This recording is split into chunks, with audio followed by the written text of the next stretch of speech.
Muy buenos días a todas las personas agremiadas del Sindicato de Trabajadoras y Trabajadores de la Educación Costarricense. Saludo especialmente a su directiva, al señor Gilbert Díaz, presidente del sindicato, a Wilson Villalobos, secretario de Educación del SEC de Costa Rica, y así como a todas y todos los presidentes seccionales. Es un honor poder dirigir este mensaje a la base de una de las organizaciones que integra la membresía de la Conferencia Interamericana de Seguridad Social, la CIS, y que se ha constituido en uno de nuestros grandes aliados estratégicos para fomentar la cultura de la seguridad social desde la infancia. Para la CIS es de la mayor importancia desarrollar proyectos conjuntos que potencien el conocimiento de las poblaciones sobre el derecho humano a la seguridad social, la comprensión de su importancia en sus vidas, así como las vías para exigir su garantía. Así, estamos convencidas y convencidos de que entre más informadas estén las personas sobre su derecho a la seguridad social, habrá condiciones más propicias para lograr su universalización. En este sentido, en el último año, hemos implementado una serie de acciones estratégicas de la mano con el SEC de Costa Rica. La primera de ellas fue la celebración de un convenio de colaboración para llevar a cabo actividades formativas y asistencia técnica, las cuales han implicado el trabajo directo con personal educativo a distancia y presencialmente, así como talleres con el alumnado. Estamos muy emocionados por estas actividades y estamos dando un seguimiento puntual para lograr la adopción de materiales que enseñen a las niñas, niños y jóvenes sobre la seguridad social desde la educación básica. Esta referencia de nuestra agenda de trabajo conjunta es tan solo un ejemplo de la importancia que tiene para la CIS el sindicato, así como reconocer la voluntad y el liderazgo del señor Gilbert Díaz en la comprensión de los alcances que tienen la educación y formación en seguridad social. Dicho esto, comenzaré propiamente con la materia de esta charla. Hoy les quiero hablar sobre las características de la seguridad social en la región latinoamericana y los contrastes respecto al caso costarricense. Particularmente, hoy desarrollaré 3 ideas. 1. La seguridad social es un derecho humano. 2. La característica principal de la seguridad social en la región latinoamericana y caribeña es la desigualdad. Y 3. La seguridad social en Costa Rica tiene una trayectoria que la distingue de la mayoría de los países latinoamericanos, pues ha conseguido constituir un sistema equitativo y con altos niveles de cobertura, utilizando al seguro social como herramienta principal. Comencemos por la primera idea. Por las condiciones históricas en las que surgió la seguridad social, se les suele concebir como una prestación laboral y no como un derecho al que tenemos todas y todos. Incluso en países como México, que es donde se encuentra la sede de la CIS, se suele hablar de población sin seguridad social para referirse a las personas que están excluidos o excluidas de los regímenes contributivos del Seguro Social. Y sin embargo, como explicaré a continuación, esto es cuando menos impreciso. Desde 1948 se reconoce a la seguridad social como un derecho de todas las personas en los artículos 22 y 25 de la Declaración Universal de los Derechos Humanos. Este reconocimiento se ha refrendado en otros instrumentos jurídicos internacionales de alcance mundial o continental, como el Pacto Internacional de los Derechos Económicos, Sociales y Culturales de 1966 o el Protocolo de San Salvador de 1988. El hecho de que la seguridad social sea un derecho humano implica que los estados deben garantizar que se ejerza sin discriminación y en condiciones de igualdad entre hombres y mujeres, y que para su ejercicio está prohibida toda discriminación, de hecho o derecho, directa o indirectamente, por motivos de raza, color, sexo, edad, idioma, religión, opinión política o de cualquier otra índole, origen nacional o social, posición económica, nacimiento, discapacidad física o mental, estado de salud, incluyendo el VIH-Sida, la orientación sexual, estado civil o cualquier otra condición política, social o de cualquier otro tipo que pretenda o tenga por efecto anular o menoscabar el igual disfrute o el ejercicio del derecho a la seguridad social. Ahora bien, ¿cuáles son las funciones esenciales que cumple la seguridad social? En términos teóricos, se pueden enumerar 3. En primer lugar, proteger el ingreso de las personas y familias ante la ocurrencia de contingencias que reducen o eliminan el ingreso monetario por trabajo, tales como una enfermedad, el desempleo mismo, con el objetivo de prevenir el empobrecimiento y la exclusión.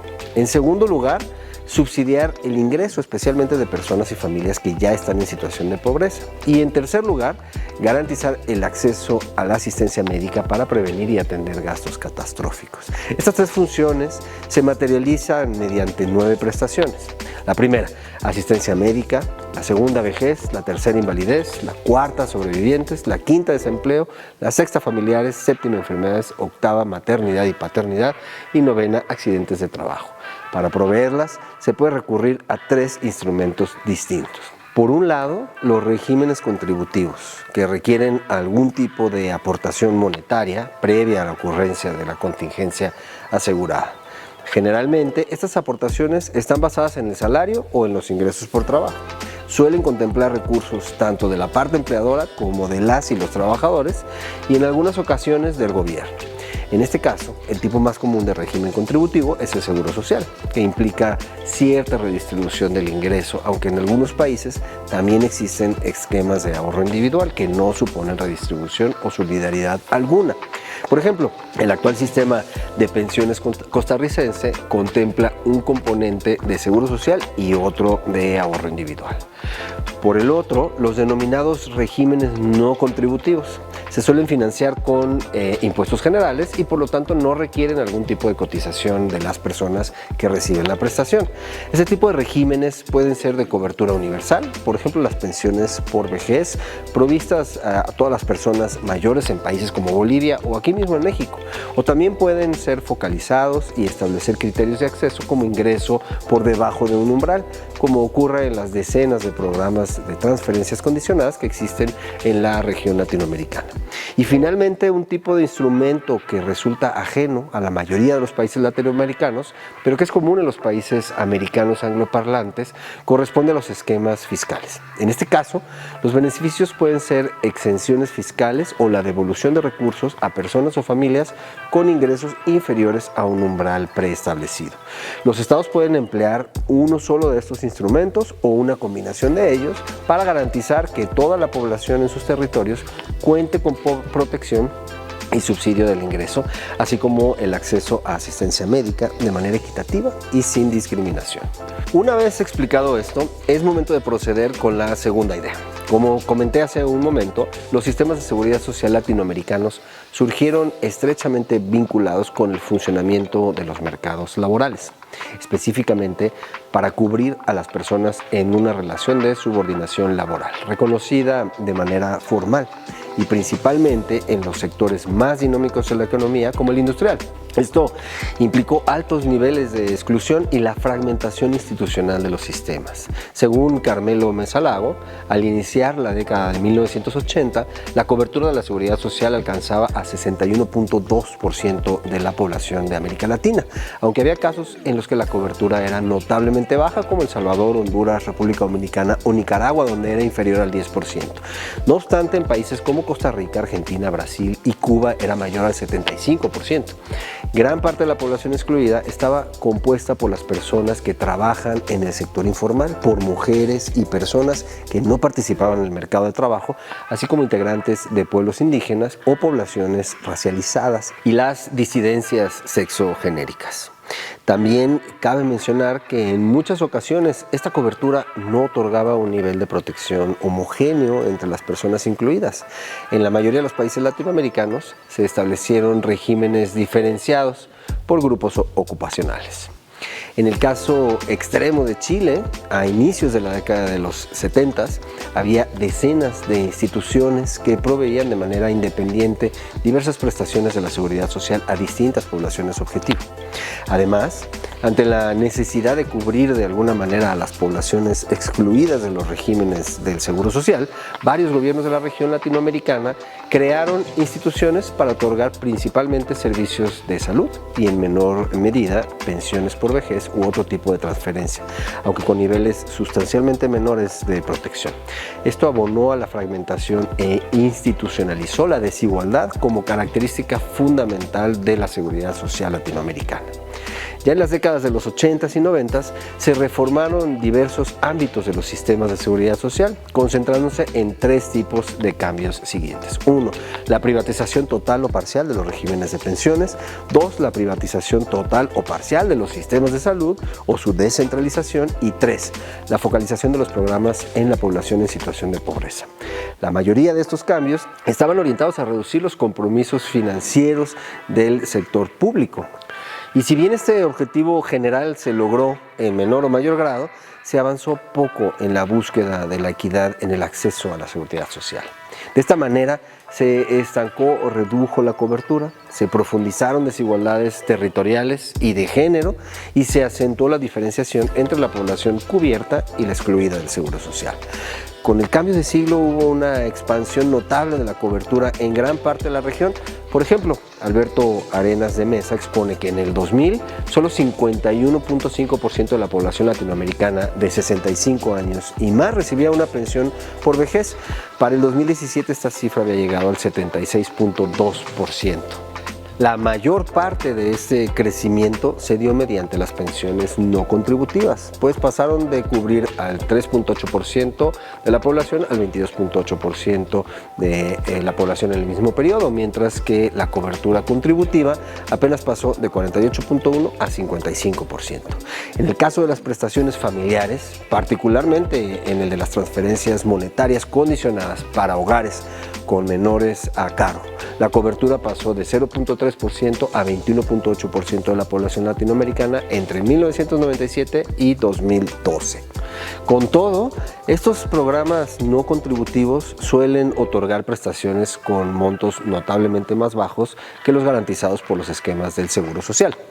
Haciendo un promedio simple, en 9 países latinoamericanos, Colombia, Ecuador, El Salvador, Guatemala, México, Panamá, Paraguay, Perú y Venezuela, las pensiones no contributivas otorgaban un monto de aproximadamente el 18% del último salario, mientras que los esquemas del Seguro Social otorgaban alrededor del 85%. Es decir, aunque se amplió considerablemente la cobertura poblacional, lo hizo rearticulando distinciones entre la población. Así pues, la desigualdad ha sido una de las características más persistentes de los sistemas de seguridad social desde su fundación y hasta nuestros días. Ahora bien, ¿cómo se compara el caso costarricense con la región latinoamericana? Pues para ponerlo de manera muy directa, el de Costa Rica es un caso excepcional en la región, pues ha logrado construir un sistema casi universal utilizando como herramienta principal al Seguro Social. Me explico.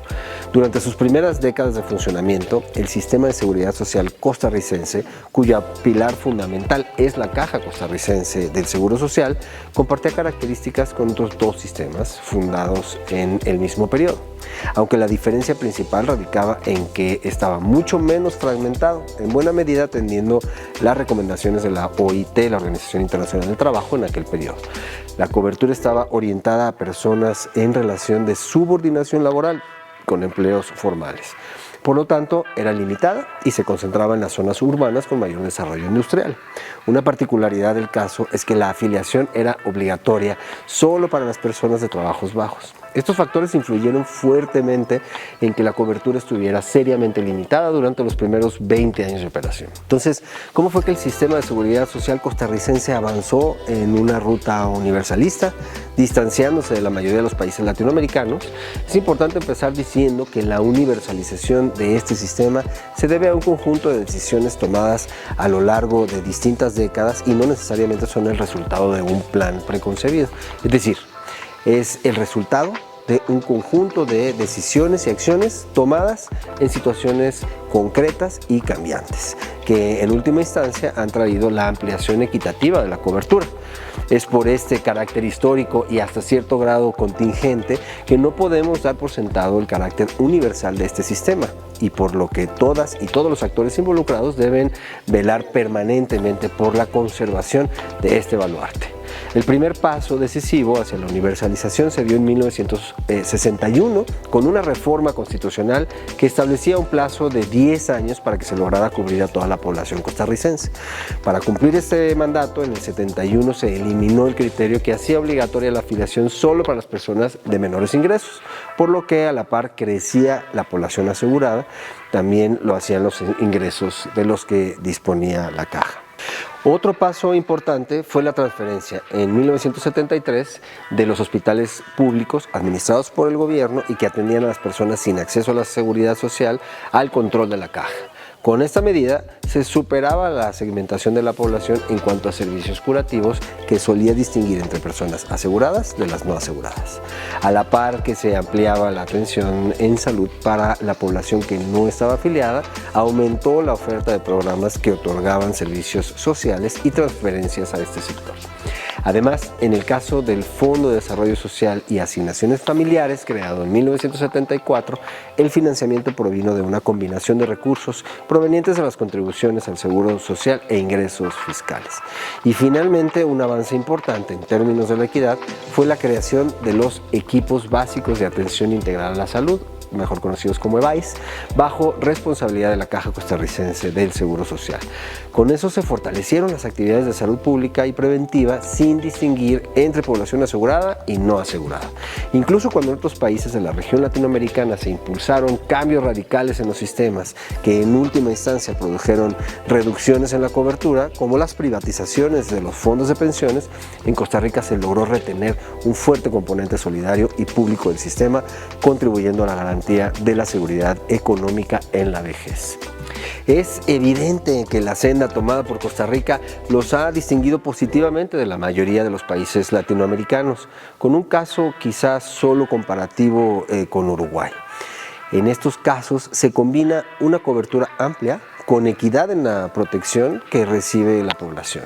Como dije hace un momento, esto no es fortuito ni obra divina, es el resultado de acciones individuales y colectivas en momentos precisos que han abonado a la expansión y a la garantía del derecho humano a la seguridad social.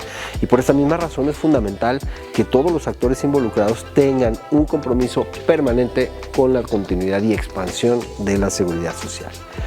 Todas y todos tenemos la responsabilidad de exigir nuestro derecho y abogar por su garantía para el resto de la población. Quienes desempeñamos funciones relacionadas con la seguridad social y el personal educativo tenemos un compromiso permanente con nuestras poblaciones, dedicar nuestras actividades a procurar el bienestar de todas y todos. Nosotros en la CIS hacemos labores de investigación, incidencia, formulamos declaraciones y recomendaciones. En tanto, el personal educativo puede desempeñar una gran función al contribuir a la formación de niñas, niños, jóvenes y toda la población en general en cuestión de seguridad social. La universalización de este derecho se logrará solo cuando haya poblaciones que conozcan y demandan activamente la garantía de este derecho humano.